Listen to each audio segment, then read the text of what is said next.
Dune, a great book and a great movie, full of war, colonization, and most importantly, worms.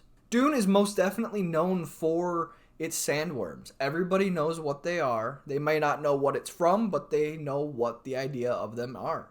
They have been parodied through the wazoo. But where exactly did Frank Herbert come up with the idea for the Shai Halud, or sandworms?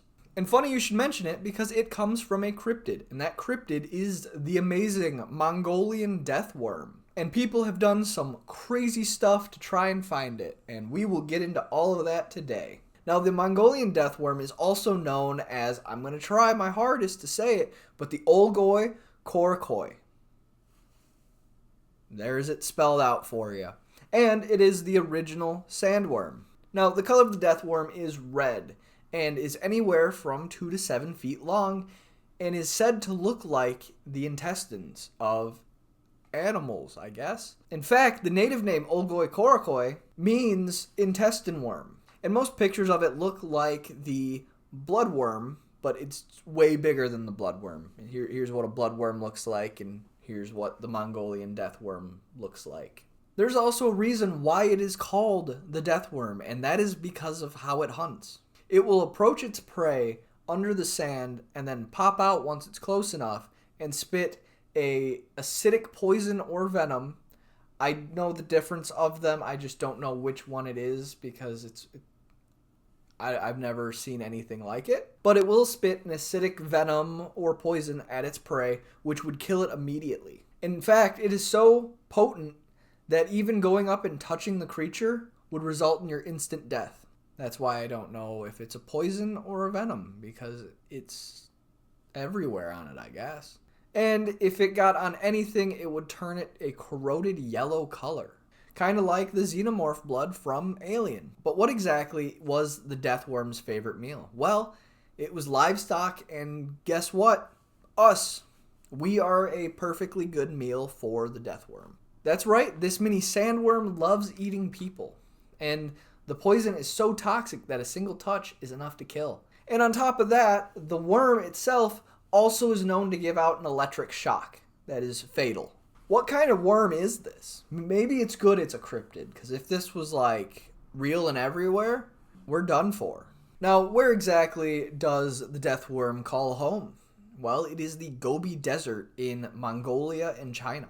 And the Gobi Desert is considered a cold desert with extreme temperatures in both directions, with an average temperature of 86 to 15 degrees Fahrenheit. And it is possible for temperatures to get as extreme as 113 degrees to negative 4 degrees Fahrenheit. And it is believed that it is impossible for worms to live in deserts, but worms are incredibly diverse. So I think it's still possible for one to be out there. But I have to talk about this because it annoyed me doing my research. So I don't use AI for my videos, but occasionally if there's a question that I'm not finding the right answer on, I'll look at the Google AI under Google or whatever. And this is the picture of the one I got. So apparently AI thinks that the sandworm is a real worm from Arrakis. It does say underneath it that it's from a fictional universe, but if you look at the Mongolian death worm, it says cryptid. Why doesn't it say fictional on the top one? Why is it presenting it as real?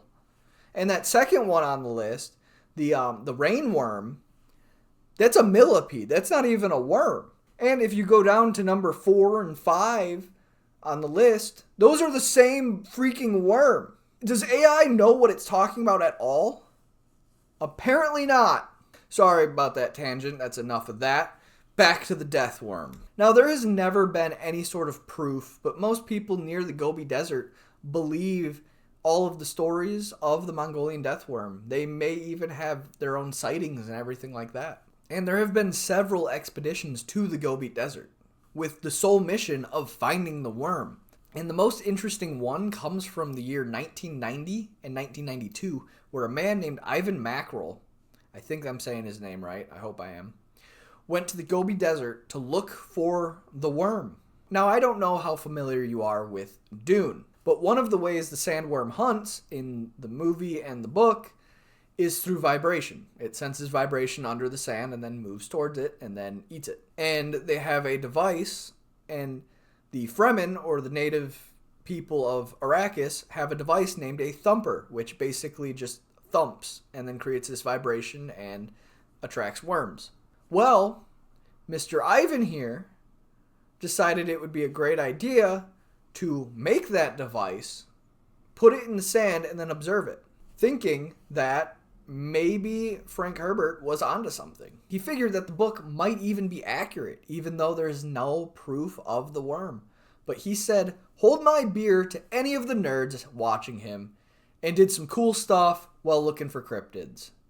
Still came back empty-handed though, so that one kind of sucks. Now, out of all the cryptids that I have looked at, this one just seems the most real. I mean, not all the powers, like the spitting venom or the electric powers, but maybe one of those. Probably not the electric one.